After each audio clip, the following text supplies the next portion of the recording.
আপোনালোক সকলোৱে নিশ্চয় অৱগত অসম চৰকাৰৰ এক অভিলাষী প্ৰকল্প স্বাস্থ্য সেৱা মেলা। এই স্বাস্থ্য পৰীক্ষণ শিবিৰত আমি বিশেষকৈ 0 পৰা 18 বছৰ বয়সৰ যিসকল ছাত্ৰ ছাত্ৰী কণ শিশু তেওঁলোকক আমি প্ৰাধান্য দিছিলোঁ। তাৰ বাবে আমি গুৱাহাটী চিকিৎসা মহাবিদ্যালয়ৰ পৰা আৰু নলবাৰী চিকিৎসা মহাবিদ্যালয়ৰ পৰা বিশেষজ্ঞ চিকিৎসকসকলক আমি ইয়ালৈ আমন্ত্ৰণ কৰি আনিছিলোঁ। আৰু আমাৰ ৰবিবৰু চিভিল হস্পিটেলৰ পৰা বিশেষজ্ঞ চিকিৎসকসকল আছিলে। তাত বিশেষকৈ আমি দেখিছোঁ যে নিউৰো হওক, অৰ্থপেডিক্স হওক, ডাৰ্মাটলজি হওক, ENT হওক, গাইনী হওক, বিভিন্ন বিষয়ত তেওঁলোকক আমি চিকিৎসা সেৱা প্ৰদান কৰিছোঁ। আৰু এই 0 পৰা 18 বছৰ বয়সৰ যিসকল ছাত্ৰ ছাত্ৰী হওক, শিশু কণ শিশুসকলক আমি চিনাক্ত কৰিছিলোঁ RBSK জৰিয়তে।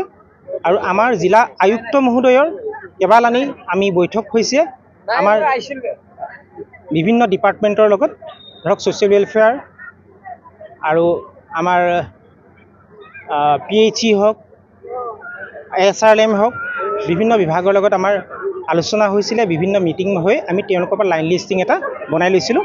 সেই লাইন লিষ্টিং অনুযায়ী আমাৰ কিমানখন স্কুলত বা কিমানটা অঞ্চলত কিমানখিনি শিশু চিনাক্তকৰণ হৈছে, স্ক্ৰিনিং হৈছে, তেওঁলোকক আমি ইয়ালৈ আজি বিনামূলীয়া বাছ সেৱাৰে লৈ আহিছোঁ আৰু তেওঁলোকক আমি স্বাস্থ্য পৰীক্ষণ কৰিছোঁ। এই স্বাস্থ্য পৰীক্ষণত আমি বিনামূলীয়া ঔষধ দিয়াৰ উপৰিও তাত আমি ৰেফাৰেল ছিষ্টেম কৰিছোঁ যে যিসকল কণ শিশুক উন্নত মানৰ চিকিৎসাৰ প্ৰয়োজন হয় তেওঁলোকক আমি গুৱাহাটী মেডিকেল কলেজেই হওক বা নলবাৰী মেডিকেল কলেজলৈ হওক তেওঁলোকক আমি প্ৰেৰণ কৰিম। আৰু তাৰ উপৰিও যদি তেওঁলোকক আৰু বাহিৰলৈও পঠাব লগা হয় তেতিয়াহ'লে সেই শিশুসকলক তেনেধৰণে চিকিৎসা সেৱা আগবঢ়াব।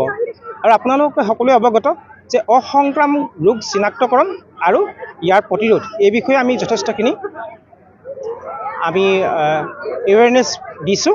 আৰু সেই ক্ষেত্ৰত আমি আজি ইয়াত NCD ক্লিনিকে হওক বিভিন্ন ধৰণৰ আমি ইয়াত পদক্ষেপ গ্ৰহণ কৰিছোঁ আৰু ৰাইজক সজাগতা কৰিবলৈ চেষ্টা কৰিছোঁ।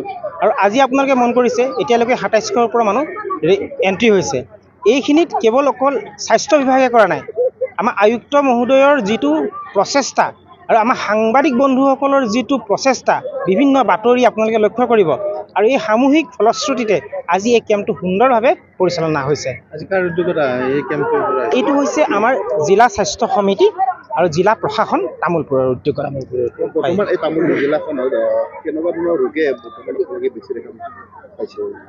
এইখিনি আমি দেখিছোঁ যে আমাৰ ইয়াত যিখিনি দিব্যাংগ আছে বা যিখিনি আপোনালোকে এতিয়া আমাৰ স্ক্ৰিনিং হৈছে তাৰ পাছত আমি গম পাম যে কিমানখিনি মানুহক আমি ইয়াত স্ক্ৰিনিং কৰিলোঁ।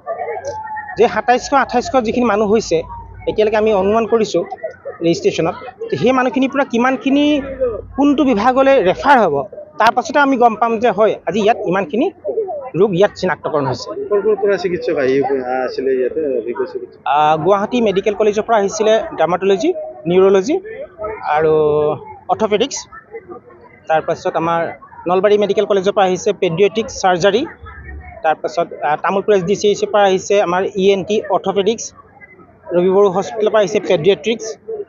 অল ডিপাৰ্টমেণ্ট, অল স্পেচিয়েলিষ্ট ডক্টৰসকলে ইয়াত স্বাস্থ্য সেৱা আগবঢ়াইছে। বিনামূলীয়া ঔষধ প্ৰদান কৰা হৈছে।